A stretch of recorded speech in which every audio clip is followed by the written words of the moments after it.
अस्सलाम वालेकुम, कैसे हैं आप सब। आज हम लेके आए हैं a farewell to arms challenges traditional gender roles example masculinity and femininity. इसमें सबसे पहले ये देखें, ये इंट्रो है। उसमें बताया गया हुआ है कि ये जो दो मेन करैक्टर हैं फेडरिक और कैथरीन के बारे में, और सेकेंडली उसमें सब वर्जन ऑफ ट्रेडिशनल मैस्कुलिनिटी के बारे में लिखा हो गया है। थोड़ा सा उसके बारे में बताया गया हुआ है कि हम फेडरिक के बारे में बताएंगे कि वो सोल्जर है, और बाद में उसके इमोशंस के बारे में बताया गया हुआ है कि वो मतलब एक मर्द है लेकिन फिर भी वो अपने इमोशंस शो कर रहा है। ये देखें,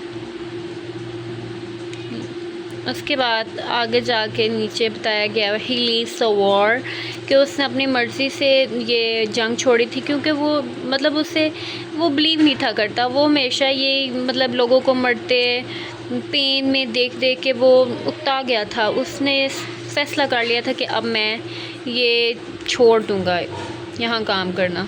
अब हम आगे जा रहे हैं। ही डिपेंड्स ऑन लव, मतलब जैसे कि हमारे माशरे में सोसाइटी में जैसे मैन के बारे में बताया गया हुआ है कि बड़े स्ट्रॉन्ग होते हैं, अपनी फीलिंग्स को छुपा के रखते हैं, लेकिन फेडरिक के मामले में ऐसा कुछ भी नहीं था। फेडरिक को ये था कि उसने अपनी फीलिंग ना बता दी थी। वो चाहता था कि मैं अपनी लाइफ पुरसुकून तरीके से कैथरीन के साथ गुजारूँ, जिससे उसने ये वर्ड छोड़ दी कि वो आगे कुछ कर सके, कैथरीन के साथ रह सके। आगे हम कैथरीन के बारे में बात करेंगे। कम्प्लेक्स फेमिनिटी इन कैथरीन बार्कले। इसमें देखें, पहले इंट्रो दिया हुआ है कि ये कैथरीन के बारे में बताया गया हुआ है कि वो वुमेन थी, काइंड थी, लविंग थी। उसके ये होता था कि वो भी ना एंड पे जाके, एंड पे नहीं मतलब सेंटर में थोड़ा सा, अगर आप नावल पढ़ेंगे ना तो स्टार्टिंग पे ही है कि उसे भी फेडरिक अच्छा लगने लग गया। उसने भी ये सोच लिया था कि मतलब अब वो किसी की परवाह नहीं करेगी, तो वो फेडरिक के साथ रहेगी। उसने आगे बताया हुआ है she make her on choices. देखें, उसने डिसीजन लिया था, बिग डिसीजन लिया था कि वो रिलेशनशिप में रहेगी ये फेडरिक के साथ। ये आगे हम जा रहे हैं। उसके बाद उसने नीचे जेंडर रोल्स आर मिक्स्ड, ये देखें, बताया कि जो कैथरीन है और फेडरिक का रिलेशनशिप था, इसमें वो बड़े अच्छे मतलब मैनेज उन्होंने किया हुआ था। वो बहुत अच्छे तरीके से रह रहे थे। उन्होंने अपना प्राइवेट वर्ड बनाया हुआ था, मतलब पुरसुकून ज़िंदगी वो गुजार रहे थे। आगे Catherine is strong and realistic. Catherine बहुत स्ट्रॉन्ग थी। जब उसकी प्रेगनेंसी का उससे हुआ था तो उसे पता चल गया था कि बहुत सी मुसीबतें आएंगी, तो लेकिन फिर भी वो बड़ी ब्रेव रही। उसने कहा कि कोई कुछ नहीं होता। फेडरिक को वो कह रही थी, don't worry darling, I am not afraid, it's just a dirty trick. ये देखें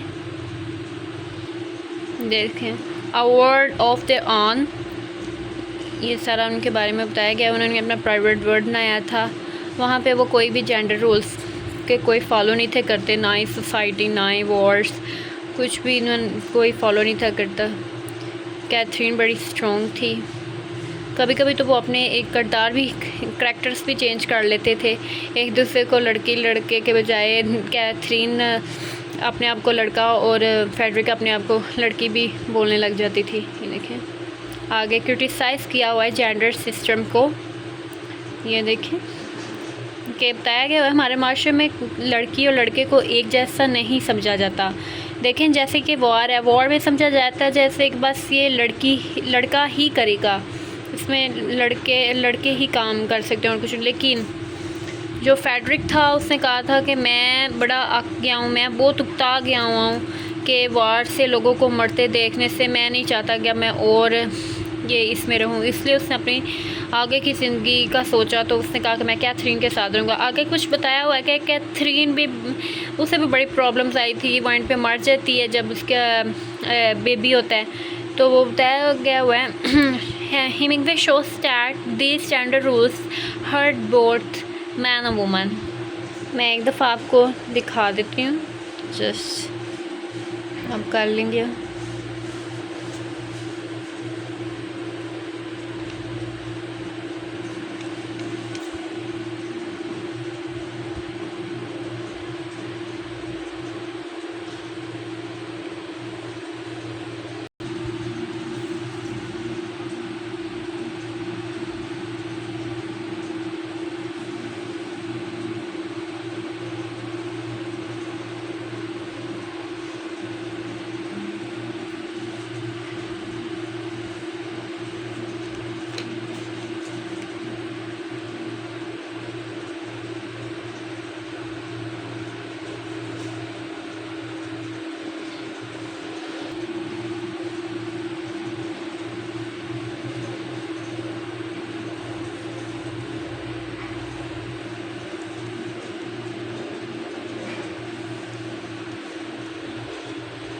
आप इसकी स्क्रीनशॉट भी ले सकते हैं। Thank you so much for watching the video. अगर आप कुछ और मतलब कोई और नावल का क्वेश्चन देखना चाहते हैं तो कमेंट बॉक्स में आप कह सकते हैं, मैं आपको वो शेयर कर सकती हूँ। Thank you so much.